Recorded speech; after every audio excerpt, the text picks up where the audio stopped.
ربياني صغيرا رب ارحمهما كما ربياني صغيرا رب علما نافعا فهما كاملا وعملا صالحا كما تحب وترضى يا كريم حسبنا الله نعم الوكيل نعم المولى ونعم النصير ومن يتوكل على الله فهو حسبه والله المستعان على ما تصفون রব্বুল আলামিন আয় আল্লাহ আরামের ঘুমকে হারাম করে নরম বিছানায় লাথি মেরে রহমত আর বরকত মাগফিরাতের আশা হৃদয়ের মধ্যে ধারণ করে আপনার আলিশান দরবারে দুইখানা হাত উত্তোলন করেছি। মেহেরবানি করে আমাদের জিন্দেগির সমস্ত গুনাহগাতাগুলো মাফ করিয়া দাও। কঠিন কিয়ামতের দিন মুসিবতের আদালতে আজকের আয়োজন খানা শ্রোতা বক্তা কর্তৃপক্ষ এলাকাবাসী সকলের জন্য নাজাতের জড়িয়া বানায়া দাও। শুরু থেকে এই পর্যন্ত যত কথা আলোচনা হয়েছে প্রত্যেকটা কথা আমাদের সকলকে আমল করা তৌফিক দিয়ে দাও। খাস করে আমি তোমার গোলাম তোমার বান্দা বান্দিগুলোকে 5 ওয়াক্ত নামাজি বানানোর জন্য আলোচনা করেছি।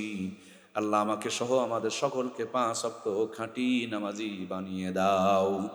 রব্বুল আলামিন আমাদের মা বোনগুলোকে 4টি কাজ বেশি বেশি করে করা তৌফিক দাও। বিশেষ করে স্বামীর খেদমতগার বানায় দাও, স্বামীকে মেনে চলার তৌফিক দিয়ে দাও।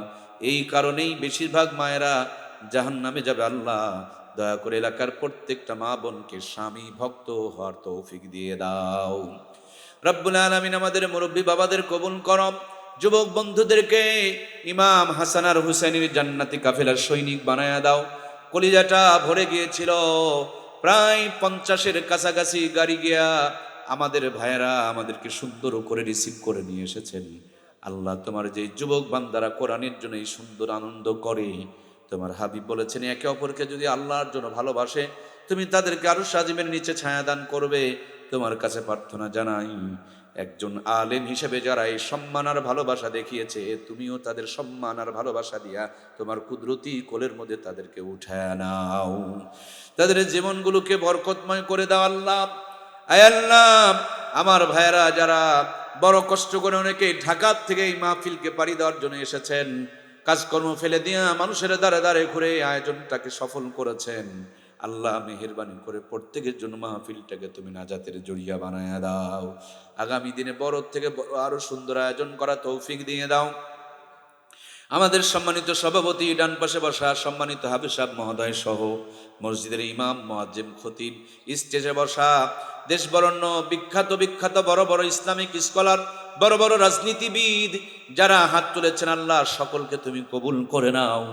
বিশেষ করে অত্র মসজিদের সম্মানিত খতিব মহোদয়, তিনি দোয়া চেয়েছেন তার সন্তানকে নিয়ে অসুস্থ অবস্থায় হাসপাতালে রয়েছেন, নিজেও অ্যাক্সিডেন্ট করেছেন। আল্লাহ তোমার বান্দার উপরে পরীক্ষা চলতেছে, তুমি তোমার বান্দার পরীক্ষাকে সহজ করে দাও। আমরা যারা অসুখ বিসুখে ভুগতেছি আমাদেরকে সুস্থতা এনায়েত করে দাও। ওগো আমার রব, আমাদের প্রিয় কোসি ভাই সহ অনেক রাজনীতিক নেতৃবৃন্দ রয়েছেন, তারা একসাথে মিলেমিশে চলেন। আল্লাহ সমস্ত লিডারগুলোকে কোরআনের খাদেম বানায়া দাও। রব্বুল আলামিন এলাকার মাটির নিচে যত মুমিন মুমিনাত ঘুমিয়ে আছেন সকলকে তুমি মাফ করে জান্নাতের মেহমান বানায়া দাও। আয় আল্লাহ কলিজার টুকরা মা বোনেরা যারা আঁচল তুলে ধরে তোমার কাছে প্রার্থনা জানাই, জানি না গো মাবুদ, কারো আবার স্বামী নাই, কারো সন্তান নাই, কেউ আবার নিজে অসুস্থ, কারো আবার মা বাবা বিদায় নিয়ে চলে গিয়েছেন। যতজন যত আশা নিয়ে যত নিয়ত করে হাত তুলেছি তুমি অন্তর জানি, প্রত্যেকের মনের খবর জানো। দয়া করে আমাদের অন্তরের সমস্ত নেক তাকাজাগুলো তুমি তোমার কুদরতি নিজাম দিয়ে পরিপূর্ণ করে দাও। আয় আল্লাহ তাআলা জীবনের সবচেয়ে বড় তামান্না সোনার মক্কার মদিনা, মক্কা মদিনা না দেখায়া কবরে রাখ দিও না আল্লাহ। এই দুইখানা হাত দিয়া তোমার বাইতুল্লাহর চাদর মোবারক জড়িয়ে ধরে তোমাকে একটু ডাকার সুযোগ দান করে দিও। হাতিমে কাবাই কবুল করে নিও, মিজাবে রহমতে কবুল করে নিও, মাকাম ইব্রাহিমে কবুল করে নিও। বারবার তোমার বন্ধু রওজার পাশে সালাম দেওয়ার ব্যবস্থা করে দিও। ঘুমের ঘরে এক নজরের জন্য হলো তোমার বন্ধুর বরকতি জান্নাতি নুরানি চেহারা মোবারক দেখায় দিও আল্লাহ। আয় আল্লাহ আমার ছোট্ট হজ কাফিলা মসজিদে মক্কা মদিনা হজ কাফিলা কবুল আর মঞ্জুর করে নাও। আমার রানা ভাই বাইতুল্লাহর মেহমানদের খেদমত করার জন্য স্বপ্ন দেখতেছেন, আল্লাহ তার স্বপ্নকে পূরণ করে দাও। এখানে যতজন আমিন আমিন করছি, আল্লাহ কাউকে তোমার ঘরের মেহমান না বানায়া কবরে ডাক দিও না রব্বুল আলামিন। আজকের এই মাহফিলকে কেন্দ্র করে এলাকার বাড়িতে বাড়িতে অসংখ্য মেহমান এসেছে, সবাই তো নারীর টানে গ্রামের বাড়িতে রওনা করে দিয়েছে। যাদের মা বাবা বেঁচে আছে, সন্তান আগমনের কথা শুনে সকাল থেকে রান্নার কাজে ব্যস্ত হয়ে পড়েছে। আব্বাজান গোসল করে ভালো কাপড়টা পরে দরজার কিনারায় সেই সকাল থেকে অপেক্ষার পর অপেক্ষার মোহর গুনতে থাকে। বেলা গড়িয়ে যায়, সন্তান আসে না, ক্ষুধার যন্ত্রণায় কাতর হয়ে মার সামনে গিয়া বলে, একটু মোবাইল করো না, এখনো পর্যন্ত আমার ছেলে যে নাতি আর নাতনিকে নিয়ে এলো না। মা দুঃখনি ফোন দিয়ে বলে, বাবা সেই সকাল থেকে তোমার বাবায় না খেয়ে রাস্তার কিনারে দাঁড়িয়ে আছে, তোমরা এখন কোন জায়গায়? বাবা এসব ছেলে বলে, মা গো জেমে আটকা রয়েছি, বাবাকে খেতে বলো, শরীর তো দুর্বল হয়ে যাবে। বাবাই বলে, আমার ক্ষুধা তৃষ্ণা কিচ্ছু লাগে নাই, আমি আমার আদরের নাতি আর নাতনিকে দুই পাশে বসায় নিয়ে একটু খেতে চাই। দরদের মালিক, আমরা অনেকেই এসেছি, কলিজার টুকরা আব্বা আম্মা নাই, গোটা দুনিয়ায় যেন আমাদের সামনে অন্ধকার। কেউ আর আদর করে মাথায় হাত বুলায়া দেয় না, কেউ মুখে হাত নাড়াচাড়া করে আর বলে না তোমার চেহারাটা শুকায় গিয়েছে। কেউ তো আর বুকে টেনে নিয়ে বলে না বাবা তুমি মনে হয় দুপুরে খাও নাই। আর এখান থেকে ফিরার পর মশুরি টেঙে গরম পানি করে খাবার নিয়া কেউ আর বিছানা রেডি করে অপেক্ষায় থাকে না। আয় আল্লাহ, আমাদের অনেকেরই কলিজায় দাও দাও করে আগুন জ্বলছে, যতই ব্যথায় বেদনায় থাকি, কিন্তু একবার মা বলে ডাক দিয়ে দিলে কলিজাটা ঠান্ডা হয়ে যেত। একবার বাবার সামনে তাকাইলে, বাবার চেহারা দেখলে ভিতরে জমে থাকার সমস্ত কষ্টগুলো মুছে যেত। দরদি আল্লাহ, আমরা এই দুইখানা হাত দিয়ে অনেকেই সে আব্বা আম্মাকে জীবনের শেষ গোসল করায়া, সাদা কাপড়ের কাপড় পরায়া সারা জনমের জন্য তোমার কাছে অন্ধকার কবরের ঘরে রেখে এসেছি। মনের পর মন মাটিগুলো বুকের উপরে চাপায় চাপায় দিয়েছি। কাঙাল ভিক্ষু কেতিমার মিসকিনের মতন তোমার কাছেই দুইখানা হাত পেতেছি। মেহেরবানি করে আমাদের আব্বা আম্মার কবরগুলোকে জান্নাতের উঁচু মাকাম বানায়া দাও রব্বুল আলামিন। গত রমজানের 21 তারিখে মমতাময়ী মা দুনিয়ার মায়া ছেড়ে চলে গিয়েছেন। মাহফিলের শেষের দিকে বাসায় ফিরেছি রাত 3টার সময়। ধীরে ধীরে মার ঘরে পা তুলে গিয়ে দেখি মা বিছানায় বসা। জিজ্ঞেস করলাম, এত রাত্রে বসে আছো কেন, তুমি কি ঘুমাও না? মায়ে বলে, আমি তোমার গন্ধ পেয়েছি, এত বড় দুনিয়ার কেউ তো আমাদের গন্ধ পায় না।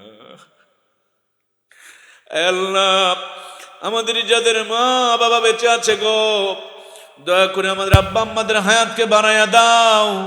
বেশি বেশি তাদের সেবা যত্ন খেদমতের জন্য আমাদের তৌফিক দাও। সবার ঘরে কম বেশি অশান্তি চলছে, প্রত্যেকের ঘরে আলিয়ার ফাতেমার মহাব্বত পয়দা করে দাও। ভুল বুঝাবুঝির থেকে আমাদেরকে হেফাজত করো আল্লাহ। আমরা স্বামীরা বিবিকে বেশি করে ভালোবাসার তৌফিক দাও। বিবিদেরকে তুমি স্বামী ভক্ত বানায়া দাও, স্বামীকে বেশি করে ভালোবাসার তৌফিক দিয়ে দাও রব্বুল আলামিন। এই ফিতনার জামানায় সকালবেলা মানুষ বাড়ির থেকে ঈমান নিয়ে বের হবে, সন্ধ্যাবেলা বেঈমান হয়ে ফিরবে। আল্লাহ, আমাদের ছেলে মেয়েগুলোকে বেঈমান নিশাখোর পথভ্রষ্ট বানায়া দিও না। আমাদের সবার ঘরে ঘরে দাইল আল্লাহ পাঠায়া দাও। আলেম হাফিজ মুফতি মুহাদ্দিসের বাবা মা আমাদের হওয়ার তৌফিক দিয়ে দাও। আমাদের ছেলে মেয়েগুলোকে চোখের শীতলতা তার জন্য প্রশান্তি বানিয়ে দাও। ইব্রাহিম আলাইহিস সালাম আর ইসমাঈল আলাইহিস সালামের উত্তরসূরি বানায়া দাও আল্লাহ। আমাদের সবার ঘরে ঘরে ইমাম হাসান আর হুসাইনের মতন বরকতময় নেক সন্তান দান করে দাও আল্লাহ। আমার মুহিব্বুল্লাহ, মাসুম বিল্লাহ, মুতাসিম বিল্লাহ সহ আমাদের সবার ছেলে মেয়েগুলোকে কোরআনের খাদেম হিসাবে তুমি কবুল আর মঞ্জুর করে নাও। সবার জীবনকে আবু বকরের মতন ঈমান আমলওয়ালা বানিয়ে দাও। প্রত্যেকের দুহাত ভর্তি হযরত উসমান গনি রাদিয়াল্লাহু তাআলা আনহুর মতন বরকত দিয়ে দাও। দেশ যারা পরিচালনা করছেন তাদের হিকমত যোগ্যতা মেধাকে বাড়ায় দাও। আয় আল্লাহ, আগামী দিনে দেশের নেতৃত্ব যারা আসবো কোরআন সুন্নাহর আদর্শে যেন দেশ চালাইতে পারি তাও সেই তৌফিক দিয়ে দাও। খাস করে গোটা দুনিয়ার মুসলমানদেরকে এক আর এক হওয়ার তৌফিক দিয়ে দাও। এখানে যতগুলো মানুষ আল্লাহ গভীর রাজনী পর্যন্ত বসেছিলেন, কোটি কোটি টাকা দিয়ে এতগুলো মানুষকে এত লং টাইম ধরে আটকে রাখার সম্ভব নয়। মাবুদ, তোমার বান্দারা এক ঝাঁক মৌমাছির মতন বসে বসে কোরআনের কথা শুনছিলেন, এখন আমি কি দিয়া তোমার বান্দা বান্দিগুলোকে বিদায় করব? সকলকে তোমার হাতে সঁপে দিলাম, এদের জিন্দেগির গুনাহগুলো মাফ করে দিয়া শ্রোতা বক্তা কর্তৃপক্ষ আল্লাহ আমাদের সকলকে তুমি একসাথে জান্নাতের মেহমান বানায়া দিও। রব্বুল আলামিন, জানি না কার জন্য কোন দোকানে কাফনের কাপড় রেডি হয়ে আছে, না জানি কোন মুহূর্তে মালাকুল মউত নাকের ডগার সামনে হাজির হয়ে যাবে। কলিজার টুগার সন্তানগুলো আব্বা আব্বা বলে চিৎকার করবে, আদরের মেয়েরা মা মা বলে ধুলাবালিতে গড়াগড়ি করবে। ওই মুহূর্ত আসার পূর্বে পূর্ণগ মুমিনে কামিল বানায়া দিও, তাওবাতুন নাসুহা নসিব করে দিও। পবিত্র রমজান মাসে রোজার হালতে জুমার দিনে ঈমানের সাথে মওত দিও। মওতের সময় আমাদের সকলের জবানে আখিরি কালিমা, মধুর কালিমা, জান্নাতি কালিমা জারি করে দিও, লা ইলাহা ইল্লাল্লাহু মুহাম্মাদুর রাসূলুল্লাহ।